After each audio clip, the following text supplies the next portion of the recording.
This is Dave from DNA Reptilia. This is one of those talking head videos that I'm probably not going to edit because I really don't have time to because I have an issue. What that issue is. Oh, first of all, thanks for stopping by. I greatly appreciate it.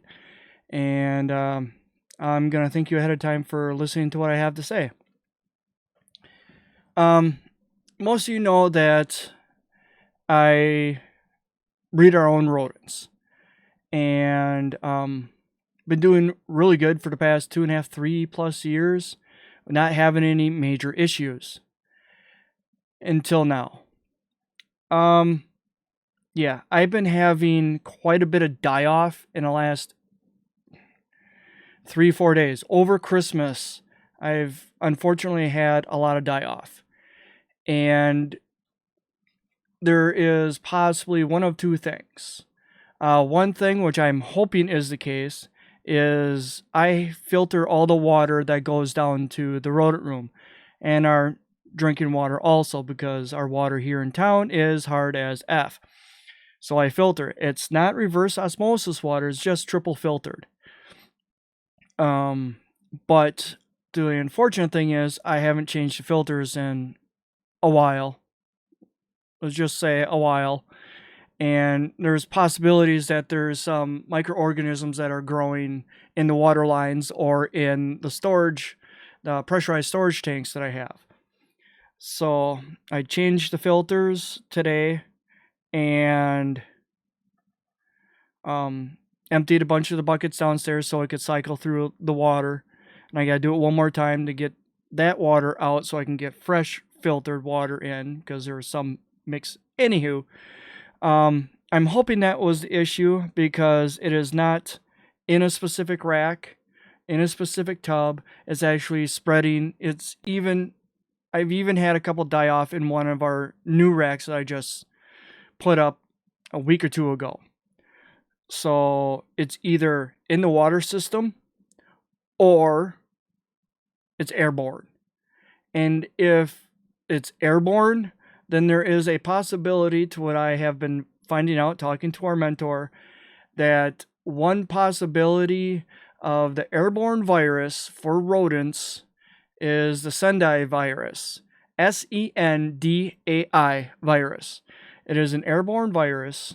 May see the following: sneezing, hunched posture, respiratory distress, labored breathing, the red discharge around the eyes and nose. Sorry, I'm going to kill a pronunciation if I try it. So, lethargy, prolonged pregnancy. In other words, if, they just keep getting bigger and bigger. Partial or full litter loss. Failure to thrive in the surviving babies and young rats. And anorexia. So basically what it's saying, it's a pathogen that, a virus. I'll include the link down below to the rathealthguide.com/health to this actual write-up that they have. The virus peaks after about 5 to 6 days. The babies that are nursing are good until they are basically not nursing anymore. Then they can get actually infected because the antibodies in mother's milk, because mother's milk is gold. Once they stop eating or drinking mama's milk, they can get infected. So since I have litters, what I need to do once they get to that age to where they are weaned, I need to get them away from their mothers, and I need to put them in a completely separate room in the house where I don't wear the same clothes if I'm coming from the main room up to here. And I have to basically do this for the next 4 to 6 weeks. That means no breeding. So if anything does survive after 6 weeks, I think I might, if I have some replacements growing up, some weans I'm able to pull off to the side and grow up, then I might have to completely restart my colonies. Now, yes, that is dramatic. A lot of my snakes, some of the hatchlings and all of our subadults and adults do eat frozen thawed. Since I breed our own rats, I normally feed live. But I'm going to have to probably go to frozen thawed for a while to save the rats that I have downstairs to replenish what I am losing.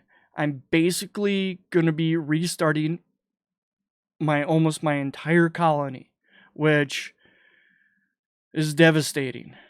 Now, if it is the Senda virus, how did I get this? Well, there is a possible few options that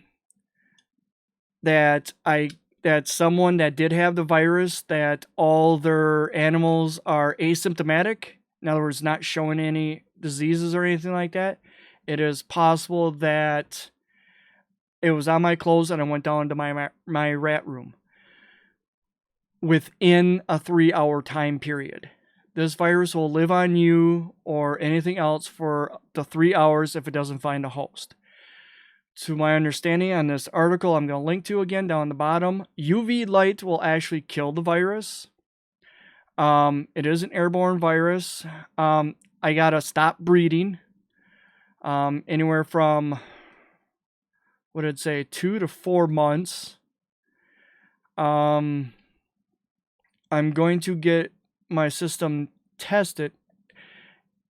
Yeah, I'm going to have to get my system tested. Some of my rats tested. If minor remedy that I was told, I mean, if it's not this will help the ones that are sick. But if it isn't this might help. But I might have to send off a test end of January to, was it University of Missouri or Charles River Laboratories? Those are two labs that have been listed in this article for doing testing.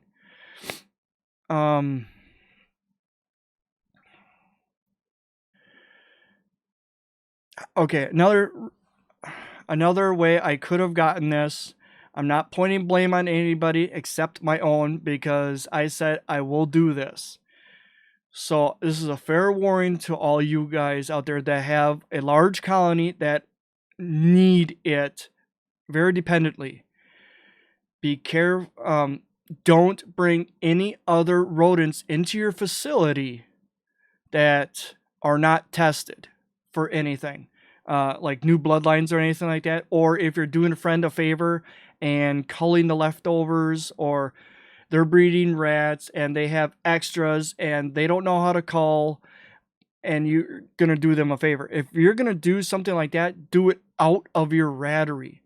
I unfortunately was being a nice guy and I was bringing in some rodents right from their tub right into a culling tub, but I was in my rattery. That was my mistake, and I will not be doing that again. I will do culling for him, but I will not do it in my rattery. I'll do it in the garage. I'll bring up my culling system and do it in the garage.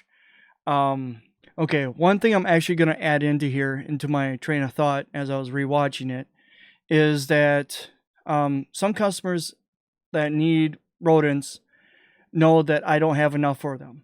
Some have to go to different facilities.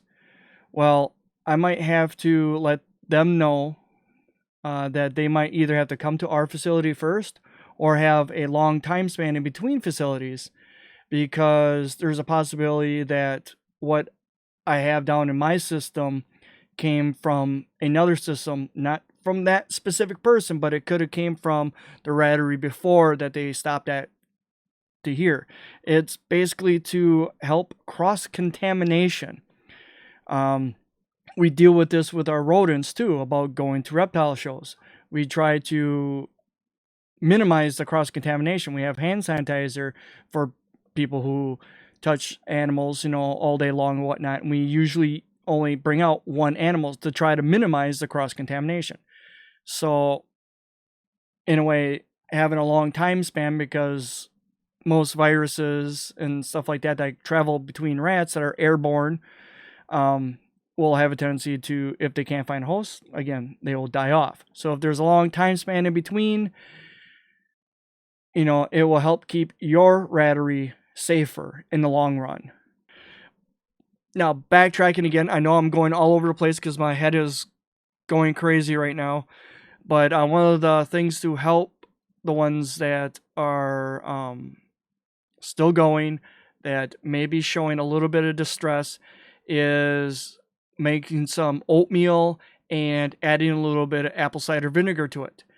I was told, yeah, I can add it to my water lines, but if I use it too much, then it could gum up the water nipples. So,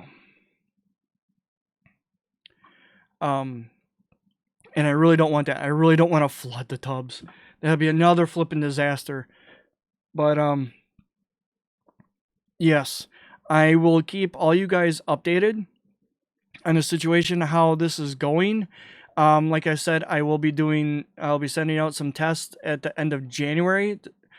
Reason why for January, because my work schedule is real hard to get away from, and I work until 4:30, and a lot of vets and whatnot are closed by them. I can't get to a vet in time to get a test sent out, or I might actually contact one of these two laboratories that are in this article and see if I can get a test sent to me so I can do a swab or blood test or whatnot and send it out and see if I do have this virus. But yes, this is bad news. It's devastating because I do sell a lot of rodents to a lot of customers, but I hope they completely understand. Um, it happens and through mistakes. No, mistakes happen, and we learn from them. And I'm definitely learning from this one. I don't know, man. Like I said before, I gotta go. I got water boiling. I gotta finish making the oatmeal.